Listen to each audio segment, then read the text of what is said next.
Profesor Haji Priyatno dan para petugas menakib yang bekerja dengan penuh dedikasi, penuh cinta, penuh ketulusan. Yang berbahagia malam hari ini sebagai pemangku hajat menakib yang mulia Ibu Hajawati dari Hong Kong. Semoga marilah kita berdoa dengan wasilah menakib online internasional malam hari ini. Allah memberkahi semuanya, segalanya, selamanya untuk Ibu Hajawati dan keluarga besar beliau. Menambah-nambah keimanan, ketakwaan, rasa ihsan yang beliau rasakan dan keluarga besarnya, memperluas rezeki, berkah dan barokah, menambah ilmu, dan mempermudah langkah-langkah beliau menuju ma'rifatullah, dan mengabulkan segala hajat-hajat terbaik untuk dunia dan akhirat.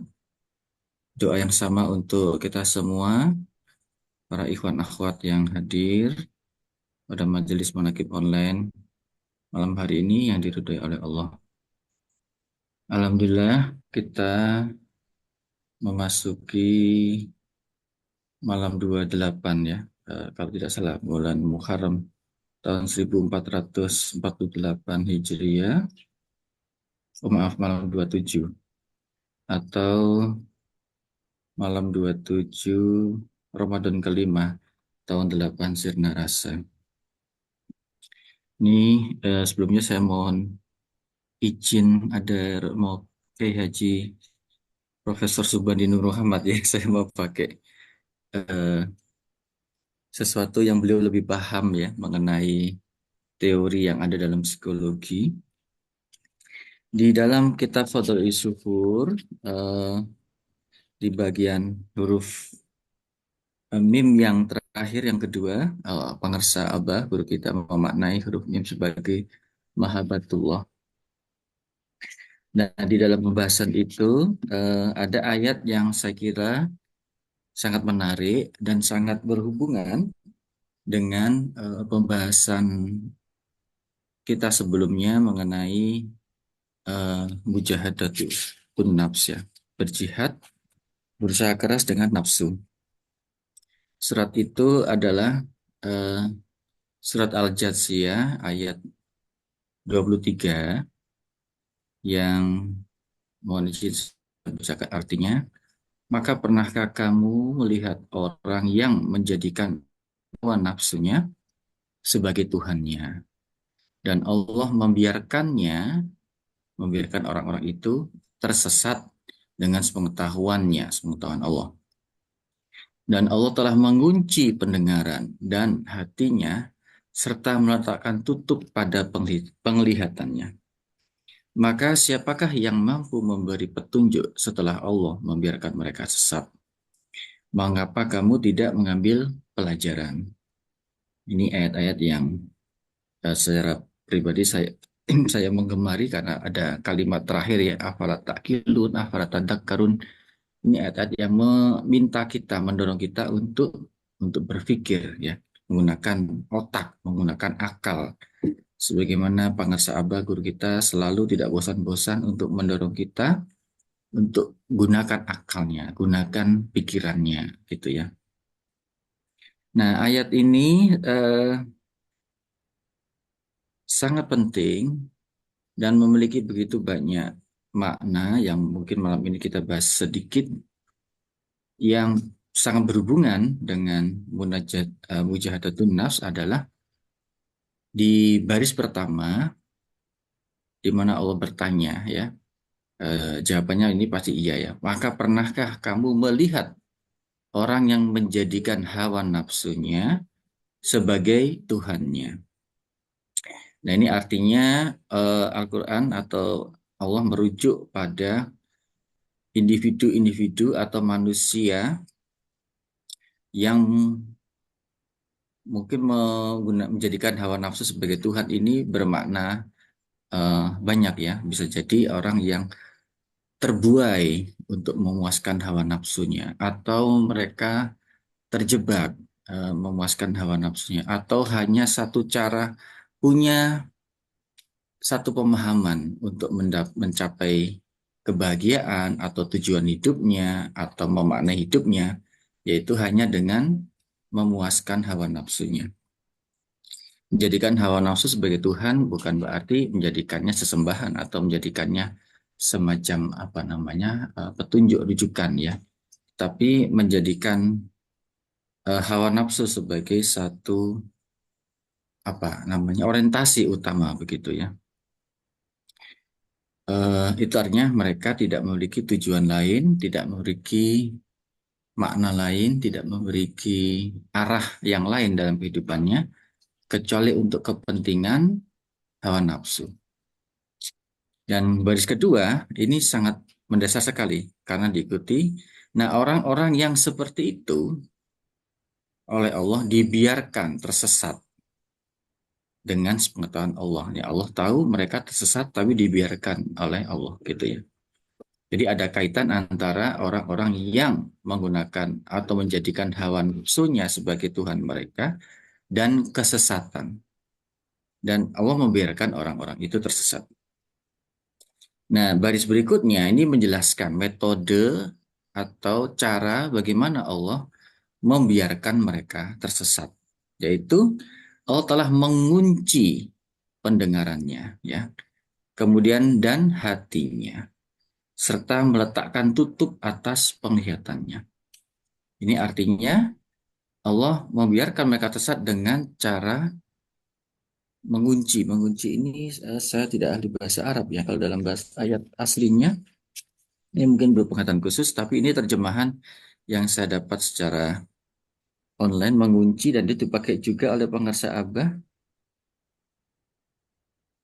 yang mengunci pendengarannya. Kita Fadhil Suur menerjemahkan Allah telah mengunci pendengarannya. Artinya dikunci, dikunci artinya tertutup, tidak terbuka ya, tidak ada ia tidak terbuka oleh hal-hal yang lain, terkunci dan hatinya. Jadi telinga, pendengaran dan hati terkunci serta meletakkan tutup di atas penglihatannya. Jadi ada hijab, Allah memberikan hijab. Nah, kalimat berikutnya ini juga sangat mendasar menjelaskan, maka siapakah yang mampu memberikan petunjuk setelah Allah membiarkan mereka tersesat. Nah, ini artinya di apapun juga, di bagaimanapun juga, pendengaran yang terkunci tadi dan hati yang terkunci tadi, serta mata yang tertutup, penglihatan ya, bukan mata, penglihatan yang tertutup, ini tidak bisa dibuka, tidak bisa dibetulin mungkin gitu ya, atau tidak bisa difungsikan kembali sebagaimana mestinya ketika sudah dikunci Allah, tidak ada cara lain, ya. Artinya hanya mestinya kembali kepada Allah saja supaya pendengaran itu kembali terbuka, ya, hati juga kembali terbuka, serta hijab dalam penglihatan itu diangkat. Nah, ini menunjukkan bahwa tidak ada cara lain agar hati itu, kunci hati itu terbuka kecuali kembali kepada Allah. Maka kenapa kamu tidak mengambil pelajaran? Nah, kalimat ini kalau bagi saya orang seperti saya yang mempelajari apa aspek-aspek yang mendasar dalam kehidupan kita seperti manusia, berbicara mengenai bagaimana manusia itu memaknai hidupnya dan menjadikan dirinya manusia sebagai tujuan utama dan mengakibatkan mereka terjebak dalam kesesatan dan tidak ada cara lain kembali keluar dari kesesatan itu kecuali kembali kepada Allah karena telinganya telah tertutup terkunci. Kalau terkunci ini berarti sudah sangat apa ter, bukan cuma tertutup ya tapi sudah nggak bisa dibuka gitu ya. Terkunci, namanya terkunci itu kan kita kalau lihat pintu yang terkunci dia bukan hanya tertutup ya. Kalau hanya tertutup tidak terkunci bisa dibuka, atau tertutup yang terganjal bisa kita buka. Tapi kalau sudah terkunci diapain juga nggak bisa dibuka. Artinya sudah sangat sulit membukanya, sudah hampir tidak mungkin. Ini pendengaran dan hatinya. Nah, ada salah satu teori di dalam psikologi ini, mohon izin Romo Subandi, yang disebut dengan hedonistic adaptation, atau kalau bahasa Indonesianya itu adaptasi hedonistik atau hedonistic treadmill ya, treadmill hedonistik. Bapak Ibu Ikhwan Nafat kalau tahu treadmill ya, treadmill itu satu alat olahraga di gym gitu yang kita gunakan untuk melatih untuk berjalan, berlari gitu ya. Kita jalan di tempat jadi alatnya muter terus itu, nah itu treadmill untuk melatih jantung, melatih peredaran darah. Kita soalnya jalan, lari bahkan lari kencang sekali, tapi nggak bergerak, nggak pindah tempat. Jadi treadmill itu kita melakukan gerakan kaki yang seperti jalan, tapi kita nggak pindah tempat di situ aja. Itu namanya treadmill. Digunakan untuk memang untuk apa untuk olahraga ya alat olahraga. Nah, hedonistic treadmill itu artinya atau hedonistic adaptation ini bermakna atau adalah suatu keadaan di mana standar atau batas rasa puas atau rasa nikmat seseorang itu kembali normal ya ketika dia mengalami pengalaman kenikmatan tertentu yang dilakukan terus-menerus gitu ya. Misalkan ya, suatu ketika ada teman saya ngajak, ayo kita bakso di sebuah tempat di katakan di dekat kampus UGM. Katanya baksonya enak gitu ya. Oke, kita coba. Saya pertama kali nyoba bakso itu, wah benar-benar rasanya nikmat sekali. Nah, kita ingin nyoba lagi karena enak banget bakso itu. Keesokannya kita coba lagi bakso itu gitu ya. Oh, jadi masih enak gitu ya. Besoknya kata kita begitu suka dengan bakso, coba makan lagi bakso itu. Kalau setiap hari bakso itu kita makan, maka standar kenikmatan kita terhadap bakso itu akan menjadi stabil, menjadi normal. Ini lama-lama bakso itu menjadi biasa. Karena kita tiap hari, saya tiap hari menikmatinya. Ya. Jadi sudah tidak lagi istimewa, tidak lagi nikmat. Mungkin ditambah sambal gitu ya, oh jadi beda. Pakai sambal, biasanya tambah sambal lagi. Lama-lama sambalnya 1 sendok, nggak lagi pedas ya. Tambah lagi 2 sendok, terus menerus. Nah ini bagi pencipta sambal, ada mie yang level sambalnya itu dari 1 sampai 9 gitu ya. Nah, itu ketika rasens kenikmatan kita itu diekspos atau dialami terus-menerus dengan pengalaman kenikmatan tertentu, dia menjadi normal. Yang semula itu nikmat, yang semula itu enak, yang semula itu indah gitu ya. Karena terus-menerus kita alami, dia menjadi stabil, lama-lama menjadi biasa, nggak nikmat lagi, nggak enak lagi gitu ya. Kemudian, nah ini yang disebut dengan adaptasi. Ya, ini berlaku untuk hampir semua pengalaman manusia yang kita alami ya, bukan cuma hal makanan. Misalkan dulu saya pertama kali ngajar gajinya masih di bawah 3 juta gaji pokok misalkan ya. Oh, pertama kali terima gaji pokok senang sekali gitu ya. Wow, alhamdulillah dapat gaji. Bulan berikutnya dapat gaji lagi segitu-segitu. Lama-lama setelah sekian tahun jadi biasa gitu ya. Nah, akan meningkat kalau kepuasan itu ada bonus, gajinya nambah. Ketika bertambah, jadi lebih senang lagi. Tapi ketika tiap hari itu nilainya sama, maka standar kepuasan juga sama. Ya, gaji ditingkatkan, rasa puas itu tidak lagi muncul, jadi biasa lagi gitu ya. Terus pengalaman misalkan wisata ke suatu tempat yang indah, pantai atau sungai atau apa itu ya. Misalkan kalau kita lakukan sehari, 2 kali, 3 kali, terus menerus, maka objek wisata itu yang kita lihat sebagai indah, yang natural, itu jadi biasa, gitu ya. Nah, sama dengan kepemilikan harta juga, ya. Semua harta yang kita punya ketika kita alami terus menerus, itu kemudian jadi biasa.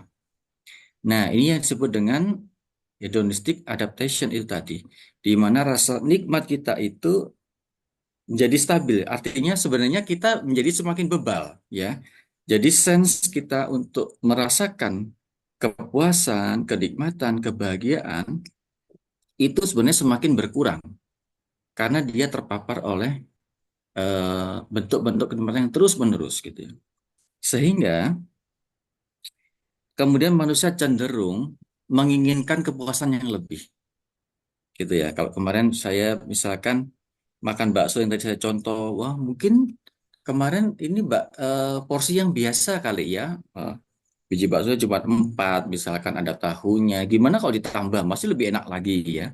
Kemudian dikasih apalah campuran-campuran. Nah, ada tambahan komponen dalam bakso mungkin menjadi nikmat. Tapi kalau besoknya ditambah lagi seperti itu terus, akan menjadi biasa lagi bakso itu, gitu ya. Begitu terus. Jadi kita ingin menambah pengalaman kenikmatan kita karena sense rasa kita itu sudah bebal, gitu ya. Nah, sebenarnya teori ini juga menjelaskan sama dengan kalau kita mengalami pengalaman yang buruk, gitu ya. Misalkan eh, apa namanya? Ada suatu ketika kita mengalami jalan, misalkan ya saya dulu waktu kecil suka lewati tempat yang gelap gitu terus ketakutan karena besoknya lewat lagi ke situ lagi ketakutan lagi tiap hari lewat jadi nggak takut gitu ya, lama-lama jadi biasa gitu. Atau melewati satu, dulu ada jembatan kecil, jembatan bambu melewati sungai ketika harus sekolah, ya, pertama kali takut, pertama kali lewat ketakutan ya, tapi kedua kali ketiga kali karena sudah sering jadi biasa gitu, seperti itu ya. Jadi pengalaman yang negatif juga, pengalaman penderitaan juga akan mengalami hal yang sama. Namanya ada hedonistic adaptation. Nah, apa hubungannya ini dengan ayat Al-Zadziyah tadi, ayat 23? Nah, ketika kita manusia itu hanya berpacu atau bertumpu pada sense nafsu kita yang kepuasan, kenikmatan, yang itu merujuk kepada apa namanya penikmatan sifatnya material gitu ya, kepemilikan harta, kemudian kekuasaan atau bahkan seksualitas, pengakuan diri, rasa ingin dihormati, maka pengalaman itu juga terjadi yang namanya adaptasi hedonistik misalkan ya. Ada orang-orang yang misalkan sudah setelah kerja keras dia menjadi kaya, misalkan hartanya total 1 M. Nah, karena dia udah kaya mengalami misalkan punya total aset sampai 1 M selama bertahun-tahun, jadi bagi dia biasa aja gitu ya. Dia ingin menjadi lebih kaya supaya dia menjadi lebih happy. Maka dia menambahkan usahanya atau menempuh langkah-langkah lain. Nanti perkaranya bertambah gitu ya. Nanti selama mereka bertambah, ada kebahagiaan sesaat ya. Tapi kalau terus-menerus, maka dia akan merasa biasa lagi punya harta sebanyak itu gitu ya. Terus-menerus sama dengan kekuasaan ya. Misalkan ada individu-individu yang suka istilahnya berkuasa ya, bisa jadi lurah sekian tahun, kok gini-gini aja jadi lurah ya. Jadi pertama-tama asik bangga setelah keluar uang ratusan juta untuk kampanye, untuk sogok sini situ. Nah, jadi lurah. Nah, oke bangga. Setelah 2 periode jadi lurah kok garing nih sekarang ya jadi lurahnya, pengen nangkat lagi apa? Jadi camat. Begitu lagi jadi bupati, terus menerus ya jadi gubernur dan seterusnya. Begitu juga soal kepangkatan ya, seperti itu. Karena rasa puas itu menjadi biasa. Kemudian juga dalam hal apa namanya kenikmatan yang lain. Dulu saya ingat waktu di Australia itu pengalaman kita yang paling menarik itu ya wisata ya, banyak lokasi wisata yang sebenarnya biasa-biasa aja. Tapi karena di sana itu bersih, jadi kita asik kalau lihat pantainya, lihat tidak ada hutan beneran di Australia itu ya. Tapi ketika semua udah dijelajah, terus so what gitu ya. Apa yang menjadi menarik lagi tentang Australia? Lama-lama jadi biasa gitu ya. Karena pengalaman kita repetitif. Lihat pantai lagi, lihat bukit lagi, lihat apa namanya park lagi, itu terus monoton. Padahal pertama kali kita ikut itu senang. Atau ada konser musik, itu konser musik gitu. Yang pertama, kedua, ketiga, lama-lama biasa. Setiap tahun kita lihat kembang api, oh di Sydney, di Melbourne, keren sekali gitu ya. Tahun pertama, tahun kedua, oh masih keren. Tahun ketiga jadi agak biasa. Tahun keempat, biasa aja kan nggak tertarik gitu ya. Nah ini adalah bentuk itu tadi hedonistic treadmill ya. Kita seolah-olah mengalami hal yang baru, kayak tadi kita jalan lari, tapi nggak kemana-mana. Jadi perasaan kita itu makin bebal sebenarnya. Nah itu yang membuat apa namanya hati kita itu menjadi bebal. Nah, saya kira ini sangat berhubungan dengan ayat Al-Jazziyah tadi, di mana Allah membiarkannya tersesat ya. Ketika kita fokus atau manusia fokus pada nafsunya, kekuasaan, hartanya dan lain-lain ya, maka Allah membiarkannya tersesat. Karena kenapa? Karena itu tadi hatinya pendengarnya udah terkunci, jadi bebal, jadi nggak tahu cara lain untuk mencari kebermanaan, kebahagiaan dalam hidup dan menutup penglihatannya. Jadi pendengarannya itu meskipun terpapar dengan berbagai macam pengalaman ya, dengan petunjuk, dengan hikmah, nggak bisa dengar karena udah terkunci ya. Nah, karena fungsinya hanya untuk menikmati tadi, dia menjadi bebal, sudah nggak bisa punya sense apa namanya hikmah, tidak bisa menerima sense tentang kebermanaan hidup gitu ya, tentang Tuhan, tentang akhirat apalagi gitu ya, apalagi hatinya terkunci. Jadi udah membatu istilahnya gitu ya, serta penglihatannya. Nah, saya kira kita memiliki banyak sekali contoh orang-orang yang atau individu-individu yang dalam kondisi seperti ini gitu ya, yang kita melihat mereka sangat kaya raya, hartanya di mana-mana gitu ya, bisnisnya di mana-mana. Eh, tapi itu tadi seolah-olah masih kurang gitu ya. Orang sudah berkuasa berkian tahun menjadi menguasai satu partai politik, satu organisasi, satu pengalaman apa namanya kekuasaan, tapi masih juga ingin berkuasa. Kemudian orang yang sudah punya bisnis macam-macam masih ingin mengembangkan bisnisnya. Dan ini sebenarnya bukan bukan satu kebetulan ya, karena eh, peradaban kita saat ini kalau bisa dibilang itu persis menerapkan sebuah konsep etika yang disebut dengan utilitarianisme. Ya, utilitarianisme itu adalah sesuatu yang dianggap benar, yang dianggap apa namanya baik, itu sesuatu yang berguna, bermanfaat. Ya. Nah, masalahnya ada bagian dalam utilitarisme ini yang cukup dominan yang disebut hedonistik itu. Jadi apa yang berguna, apa yang berfungsi itu ditentukan oleh seberapa jauh sesuatu itu menciptakan kenikmatan. Gitu ya. Dan kenikmatan itu mestinya bersifat langsung karena manusia tidak bisa memastikan masa depannya.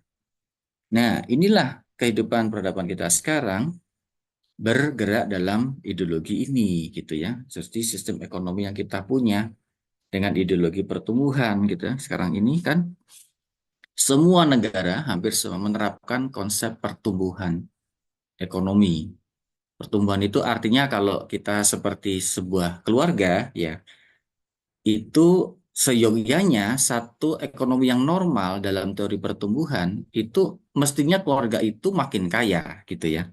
Jadi kalau tahun ini kita punya uang hanya harta 1 juta, maka ekonomi yang sehat tahun depan kita punya uang lebih dari 1 juta, ya 1,5 juta atau 2 juta.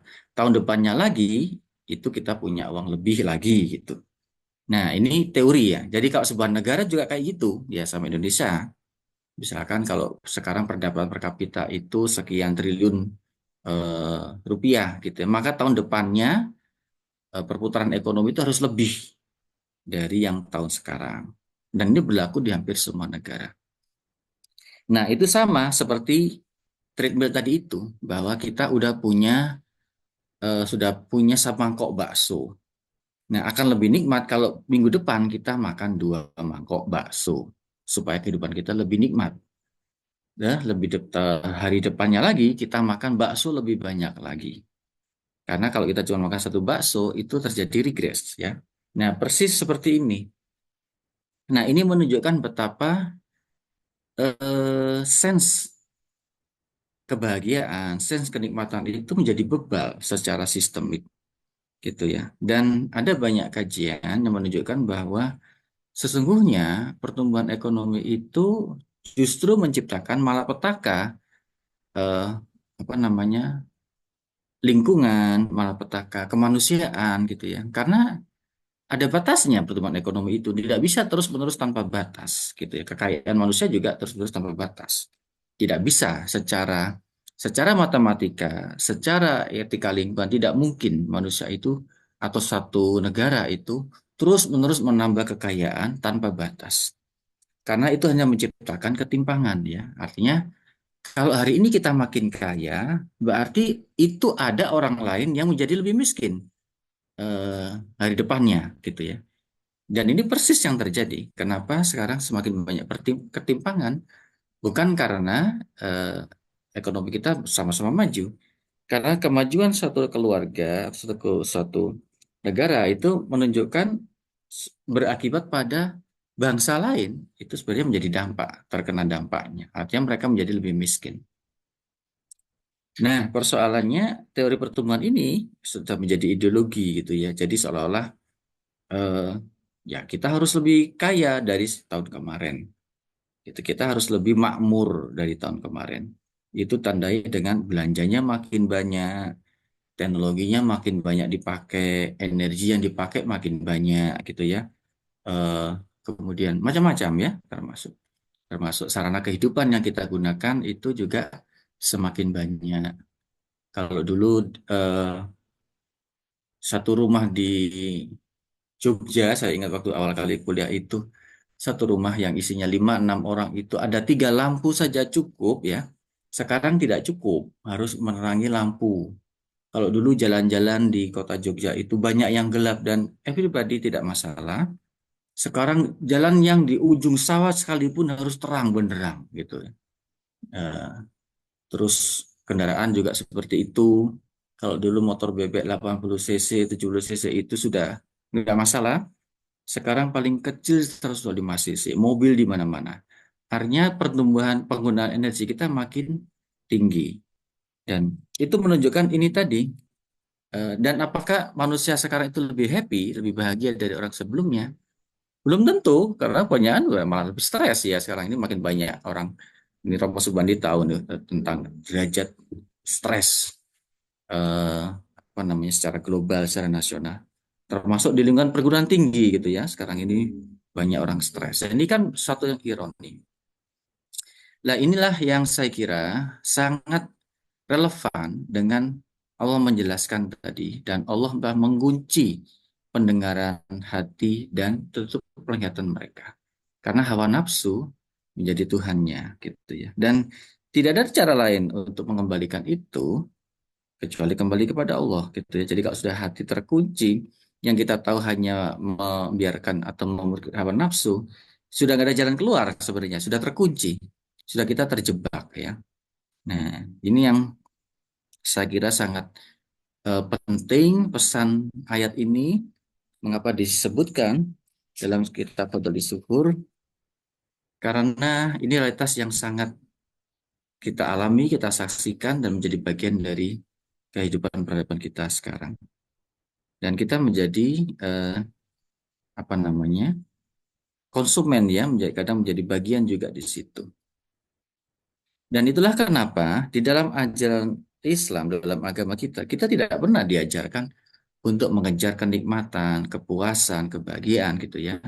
Bahkan di surat Al-Isra itu eh, Allah menjelaskan di dalam kesulitan ya, innamal usri usra, fa innamal usri usron.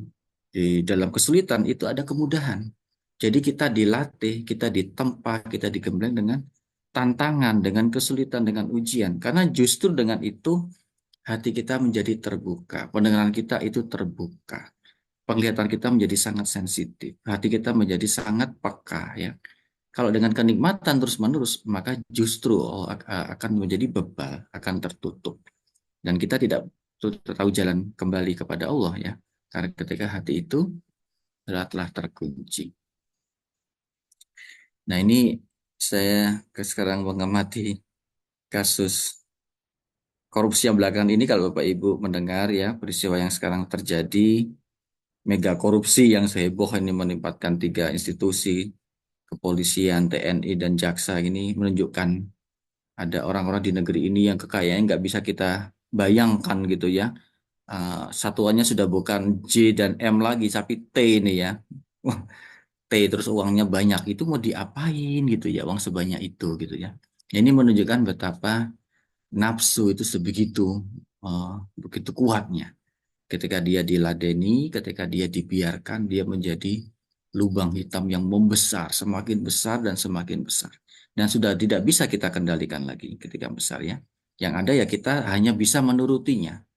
Karena itu kemudian yang manusia tahu cara eh, menghadapinya, menuruti nafsu. Nah itulah saya kira titik di mana Allah telah mengunci pendengaran mereka, hatinya, dan menutup penglihatannya, dan membiarkan mereka dalam kesesatan. Semoga Allah memberkahi semuanya sekalian selamanya dan menghindari kita dari kesesatan dan selalu membuka pendengaran hati kita dan membuka hijab-hijab dalam penglihatan kita. Bi barokah barokah Ramadan Sa'abas. Al-Fatihah. A'udzubillahi minasyaitonirrajim. Bismillahirrahmanirrahim. Alhamdulillahirabbil alamin arrahmanirrahim maliki yaumiddin. Iyyaka na'budu wa iyyaka nasta'in ihdinas siratal mustaqim. Siratal ladzina an'amta 'alaihim ghairil maghdubi 'alaihim waladdallin. Amin. Kurang lebihnya mohon maaf. Assalamualaikum warahmatullahi wabarakatuh. Terima kasih Ustaz Nur Ramlan. وعليكم السلام ورحمة الله وبركاته. اللهم صل على النبي الناصر